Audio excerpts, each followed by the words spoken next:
अपनी फ्रस्ट्रेशन निकालूं। भक्तों की फौज खड़ी होगी बसपा में भी। नहीं, देखिए, अंध भक्तों की फौज पहले भी थी, हर पार्टी में थी, यहाँ पर भी है। मतलब मैं इसमें ईमानदार नहीं, मैं मानता हूँ ईमानदार युवा टीम में जुड़ रहे हैं और आएगा निश्चित रूप से बदलाव। ओवर कॉन्फिडेंस ले डूबा क्या आप लोगों को? ये आप कह सकते हैं और कॉन्फिडेंस की बात कर सकते हैं। 2007 के बाद कौन सा चुनाव जीते आप जरा बताना। नहीं, आप ये बताइए कि हमारी वोटिंग परसेंटेज कम हुई है, लेकिन सुनिए, 18% जमीन में चले गए आप लोग। मैं चले गए ना, उसका कारण कुछ तो चुनाव में आपने क्यों नहीं कहा कि हम संविधान को बचाएंगे? क्या कांग्रेस ने क्यों कहा, समाजवादी पार्टी ने क्यों कहा? एक बात मेरे भाई, आप मुझे लगता है पाकिस्तान से आए हैं।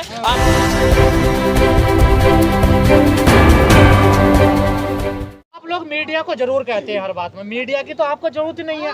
आपका कोई प्रवक्ता नहीं है, ऑफिशियल कोई स्पोक पर्सन नहीं, किससे बात करेगी मीडिया, बताइए। देखिए, एक बात मुझे बताइए कि ये जो अभी हम जिस मीडिया की बात कर रहे हैं, आप वो मनुवादी मीडिया की बात करेंगे या बहुजन मीडिया की बात? अरे मैं सारी मीडिया की बात कर रहा हूँ। सारी मीडिया की बात है। तो मीडिया ना तो बाबा साहब की थी उस समय की, ना और मानव साहब की भी नहीं रही, बसपा की भी नहीं रही। आना चाहती है, हाँ, उनका सपोर्ट हमें कुछ मिल रहा है, कुछ का नहीं मिल रहा है, ये निश्चित रूप से सपोर्ट क्या, लेकिन सपोर्ट चाहिए। मैं सपोर्ट में बताता हूँ क्या चाहिए। सपोर्ट ये चाहिए कि आप लोग जो सच्चाई भरी बातें हैं, जैसे अभी वर्गीकरण को लेकर आई बातें, अगर वर्गीकरण की बातों को आप एक पेपर को ऑथेंटिक लेकर आप चलते समाज के अंदर, तो मैं ये आपसे दावे से कहता हूं कि बहन जी का पुतला कहीं नहीं जलाया जाता, ना झंडे जलाए जाते। लेकिन मैं बता दूं आपको, आप प्रश्न तो पूछेंगे कि आने वाले भी तो आप नहीं, देखिए, इस देश में थोड़ा ही थे, वो प्रेरित हैं, वो आगे पीछे से ना उनके आकाओं के इशारे से चलने वाले, नागपुर हेडक्वार्टर से आदेश पारित करने वाले, उनसे चलने वाले लोग हैं। मैं बता दूं, ये तो आरोप आप पे लगता है, बहन जी पे लगता है। नहीं, देखिए, नागपुर से चलते हैं। किसने कह दिया नागपुर से चलते हैं? बीजेपी की बी टीम नहीं बताया जाता आपको? बताने वाले कुछ भी बता सकते हैं, है ना, बताने वाले कुछ भी बता सकते हैं, लेकिन मैं ये बता दूं आपको कि सच्चाई तो सच्चाई है। आज एक बात बता दीजिए मुझे कि आम आदमी पार्टी ने कितने वोट लिए, क्या स्थिति रही है? तो बी पार्टी कौन से रही? कांग्रेस और आम आदमी के पूरे वोट जोड़ दो, फिर भी वो नहीं जा रही सत्ता में। बी टीम कौन है? आज आपको सिर्फ आप वही मनुवादी व्यवस्था, आप काउंटर क्यों नहीं करते? देखिए, बी टीम कहा जाता है। देखिए, हम अपने काम में लगे हैं। हम काउंटर करने के चक्कर ये है कि मानेर साहब से एक बार ऐसे ही पूछा गया था कि मानेर साहब क्या करें, तो मानेर साहब ने कहा था हर चौराहे पे कुत्ते मिलेंगे भौंकने वाले, आप उन पर पत्थर फेंकने के बजाय अपने काम में लगे रहिए। और निश्चित रूप से बता दूं मैं आपको मेरे भाई कि ये बदलाव हो रहा है और युवा टीम में जुड़ रहे हैं और आएगा निश्चित रूप से बदलाव। ओवर कॉन्फिडेंस ले डूबा क्या आप लोगों को? ये आप कह सकते हैं और कॉन्फिडेंस की बात कर सकते हैं। 2007 के बाद कौन सा चुनाव जीते आप जरा बताना। नहीं, आप ये बताइए कि हमारी वोटिंग परसेंटेज कम हुई है, लेकिन सुनिए, 18% जमीन में चले गए आप लोग। मैं चले गए ना, उसका कारण कुछ तो होगा। ये पार्टी के पदाधिकारी जिम्मेदारी होने के साथ साथ समाज भी है, जो सिर्फ फ्री की बिजली चाहिए, फ्री का पानी चाहिए, फ्री का राशन चाहिए और कुछ नहीं चाहिए उनको, है ना। दूसरी बात बताता हूँ, जिस तरह से इलेक्ट्रॉनिक मीडिया का, जिस तरह से सरकारी मशीनरी का दुरुपयोग करके एक गधे को शेर बनाया जा रहा है, आप समझिएगा। समय के साथ परिवर्तन होता नहीं? बिल्कुल होना चाहिए। आपने क्यों नहीं परिवर्तन किया? क्यों इसकी कमी रही हमारे पास कुछ हद तक। मैं इस बात को सार्वजनिक रूप से मैं मानता हूं कि हमें समय रहते कुछ बदलाव चाहिए था, वो हम नहीं कर पाए, लेकिन अब इस समय हम उस बदलाव को समझ रहे हैं। हमारे आकाश आनंद जी ने समझा, कुछ युवा लोगों को लाकर जिम्मेदारियां दी हैं और कुछ एक्चुअल रिपोर्टें प्रदेशों से आकर दिल्ली हेडक्वार्टर पहुंच रही हैं, बहन जी तक पहुंच रही हैं। जो खामियाजा गलत रिपोर्टिंग प्रभारी लोगों ने और जो हमारे कोऑर्डिनेटर्स बने थे, इन्होंने अपने व्यक्तिगत स्वार्थ के लिए प्रदेश अध्यक्ष के साथ मिलकर जिस तरह की घपलतें की, जिस तरह की बातों को, सच्चाई को छुपाकर जिस तरह से बेड़ा गर्क पार्टी का किया, शायद अब नहीं होगा, क्योंकि अब जिस तरह से इलाज क्या हुआ? उनका इलाज बहुतों का हो चुका है और बहुत रास्ते में है, अभी उनके लिए भी चलने वाले हैं। जी, आपने इलाज की बात करी, इलाज हो गया, लेकिन अभी वर्तमान में हमने देखा कि दिल्ली के कई पदाधिकारी हटाए गए और बाय शर्त के मतलब लेटर हेड इशू जारी किया गया, लेकिन फिर हम देख रहे हैं कि 1-2 महीने के बाद फिर उनको ले लिया, तो उनमें ऐसा क्या सुधार हो गया? फिर देखिए, आप फिर उन्होंने क्या गलत किया जो उनको हटाया गया? देखिए नीलम जी, ये बात आप सर्वविदित है कि अगर बीएसपी में किसी का लेटर जारी हो जाए तो उसकी वापसी संभव नहीं है, ठीक है। अगर वापसी संभव हुई है तो निश्चित रूप से जो ना सुनने की प्रक्रिया थी उसको सुनने की प्रक्रिया चालू की गई है, ठीक है। पहले एक ही पक्ष को सुना जाता था कि अनुशासनहीनता हुई बाहर, लेकिन मैं खुद उसका उदाहरण हूँ कि मैं लगभग 4 महीने पार्टी से बाहर रहा, लेकिन जब हमारा पक्ष आकाश आनंद जी ने सुना, बहन जी को सुनाया गया, बताया गया, तो हमारी वापसी की गई। अभी दिल्ली के प्रदेश के बारे आपको भी राजस्थान में कई बार हटाया गया है, लेटर हेड भी इशू हुआ, लेकिन उसके बावजूद भी ले लिया जाता है। क्यों हटाया जाता है? अनुशासनहीनता का आरोप लगा देते हैं। नहीं, बिल्कुल लगा देते हैं। ये अनुशासनहीनता देखिए, मैंने क्या की थी, हमने एक ये की थी कि जो कोऑर्डिनेशन की जो बात चल रही थी, जो कोऑर्डिनेटरों ने जो गलत रिपोर्टिंग कर रहे थे, हम उस रिपोर्ट को लेकर बहन जी के पास लखनऊ पहुंच गए थे और हम लोग प्रदेश के 80% प्रदेश की यूनिट चली गई थी। वहां पर हम लोगों ने बहन जी से मिलने का समय लिया था, बिना प्रभारी, बिना प्रदेश अध्यक्ष के, और यही हमारी अनुशासनहीनता थी। एक क्वेश्चन हमारा है, जयप्रकाश जी कब वापस आ रहे हैं? देखिए, जयप्रकाश जी का जो फैसला है वो तो माननीय बहन जी या आकाश आनंद जी लेंगे। उसके लिए मैं नहीं, आपका पक्ष रखा गया और आपने बताया गया जी, उनका भी पक्ष रखा गया है, उनका पक्ष रखा गया है और प्रोसेसिंग में है। हो सकता है निश्चित रूप से, आप अभी पदाधिकारी हैं, आप देखिए, बता रहे हैं, तो आपको पता होगा कि निश्चित रूप से कि हम उस दौर में हैं कि उनकी बातें रखी जा रही हैं और कई जगह से, कई स्टेट से, एक ही नहीं, कई स्टेटों से ये बात रखी जा रही है कि जयप्रकाश जी अगर ईमानदारी से इतना काम कर रहे हैं तो उनको भी सुना जाए और उनकी बात को रख के उनको वापसी ली जाए। तो इसमें क्या है, बहन जी और आकाश आनंद जी इस विषय पे कई बार चर्चा कर चुके हैं, कई लोगों से मिल चुके हैं, तो ये प्रोसेसिंग में है। हो सकता है बहुत जल्दी उसका परिणाम मिले, है ना, और हम भी चाहते हैं कि सार्थक परिणाम मिले और सार्थक चीजें। जिस स्थिति में आपको लगता है ये उभर पाएगी? बिल्कुल उभर पाएगी। कैसे उभरेगी? देखिए, क्या समीकरण क्या बना रहे हैं? देखिए, समीकरण ये है कि जो समाज बाबा साहब के मिशन को भूल गया था, माननीय काशीराम साहब के कारवा को भूलकर व्यक्तिगत स्वार्थ की तरफ चला गया था, क्योंकि जब पिटाई शुरू हुई है ना, जब पिटाइयाँ शुरू हुई हैं, बसपा वालों को ये भी नहीं पता कौन सी राजनीति क्या चल रही है, क्या समय चल रहा है, आप उसके साथ बदल भी नहीं रहे। देखिए, ये आप मान सकते हैं कि हम पुरानी चीज़ों को लेके चल रहे हैं, पुरानी उन चीज़ों पे ज़्यादा फोकस का बदलाव नहीं है। लठ बजाए जा रहे हैं। नहीं, अब नहीं हो रहा है, अब बदलाव हो रहा है। अब तो डिजिटल भी हो गए हैं और भी कई चीज़ें हो गई हैं, ठीक है। आप ही लोग थे जब हल्ला कर रहे थे कि 200 रुपये की वो मेंबरशिप कर दी, अब तो 50 रुपये की आएगी। अब तो आपके मुँह से नहीं कहा गया कि सिर्फ 200 की करके कम करके 50 कर दी। देखिए, अब एक बात बताइए, सुनिए, ये आपको भी पता होगा कि फ्री में देने वाला सिस्टम बसपा में नहीं है। मान्यवर काशीराम साहब इस समाज को, शोषित वर्ग को 200 रुपये किलो चावल खरीद कर खाने वाला बनाना चाहते थे, फ्री वाला नहीं।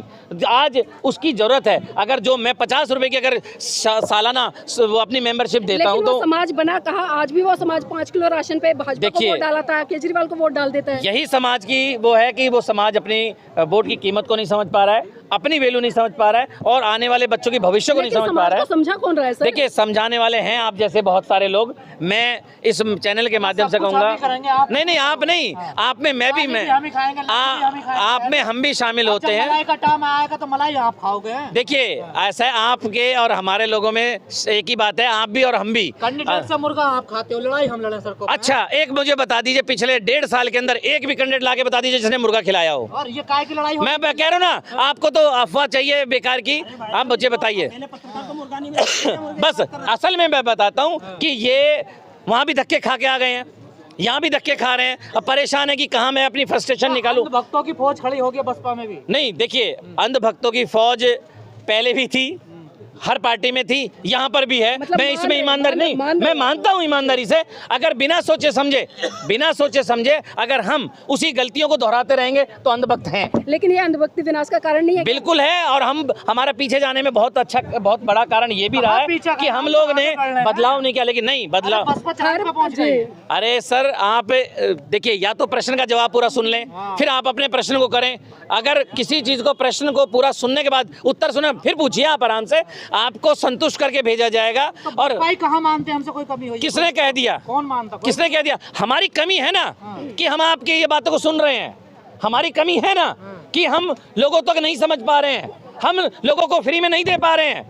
हम मानते हमारी कमी को कि हम उस निचले पायदान पर उस बच्चे को नहीं समझा पा रहे हैं कि भैया क्या जरूरत है आज के समय में, उस गरीब को नहीं समझा पा रहे हैं कि संविधान जरूरत है, तेरे बच्चों को अधिकार जरूरत है। वो तो पीने में मस्त है, वो मनुवादी व्यवस्था में मस्त है, अभी कावड़ों में मस्त था, अब उनमें क्या नाम है, नवरातों में मस्त है, अभी दिवाली में मस्त हो जाएगा। एक बात सुनिए, लोकसभा चुनाव में आपने क्यों नहीं कहा कि हम संविधान को बचाएंगे? क्या कांग्रेस ने क्यों कहा? समाजवादी पार्टी ने क्यों कहा? एक बात मेरे भाई, आप मुझे लगता है पाकिस्तान से आए हैं, आपको ये लगता है, क्योंकि मैं ये आपको बता दूं कि बसपा अगर अपना जो मैनिफेस्टो वो संविधान को मानते हैं कि अगर हम सत्ता में आएंगे तो पूर्ण रूप से संविधान को लागू करके रहेंगे, जैसा यूपी में पहले हुआ ऐसे ही परिवर्तन करके लाएंगे। आप भी देखिए भाजपा के नेताओं की तरह स्टेटमेंट देने लगे। देखिए, कोई सवाल पूछ ले तो पाकिस्तान नहीं मैंने ये नहीं कहा, मैंने ये कहा उनको ये पता नहीं है कि उनको ये नहीं पता कि सर्टिफिकेट बांटने लगे आप। मान्यवर जी, दिल्ली में 270 सीटें निगम पार्षद के, 70 सीटें विधानसभा के। हम देखते हैं जब जब आता है तो नारे लगते हैं कि हम बहन जी को प्रधानमंत्री बनाएं,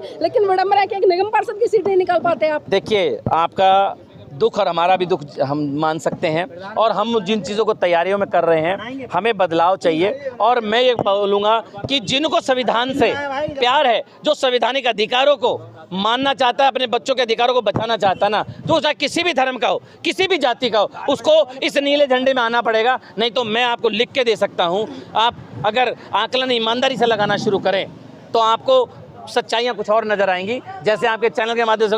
अभी तो लेकिन सर ये 9 अक्टूबर को लखनऊ में होती थी, बड़ी रैली होती थी जिसमें 2-3 लाख लोग आते थे।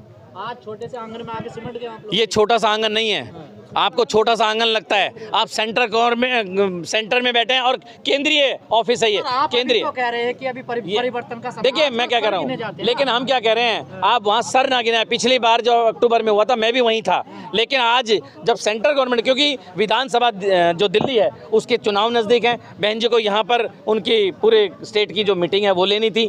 दूसरी चीज़ है, यहाँ के जो लोग हैं जो उसी जोश से आए हैं जिस जोश से पहले आते थे।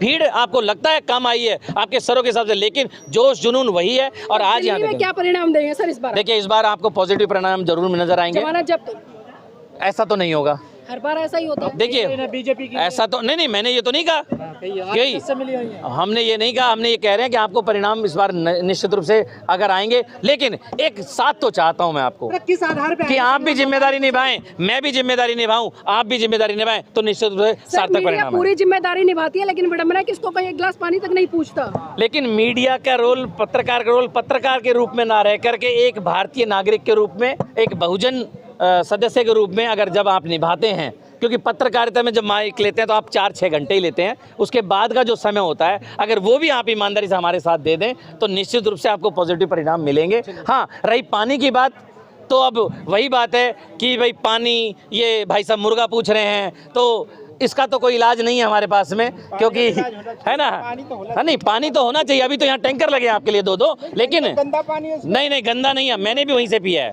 भाई साहब। अब आप एक बात बताइए, हमने भी वहीं से पिया भाई साहब, कोई गंदा पानी नहीं है। आप बदनाम ना करें व्यवस्थाओं को बदनाम ना करें। आज काशीराम जिंदा होते तो क्या स्थिति होती? देखिए, ये निश्चित रूप से कि हम कई स्टेटों में गवर्नमेंट हो सकती थी, और वो परिवर्तन जरूर है कि केंद्र में या तो हमारी सरकार होती या हमारे बिना सरकार नहीं होती। ये तो निश्चित रूप से मैं मानता हूँ, क्योंकि मैं उस महामानव को, उस मान्यवर साहब को जब पढ़ा तो मुझे समझ में आ गया कि उन्होंने क्या काम किया है, कि बाबा साहब को जो ख़त्म कर दिया था कांग्रेस ने या मनवादी लोगों ने, उनको पुनर्जीवित ताकत के साथ करके गए और ऐसा व्यवस्था कर गए कि बाबा साहब के बच्चों के बिना किसी का काम नहीं चलने वाला।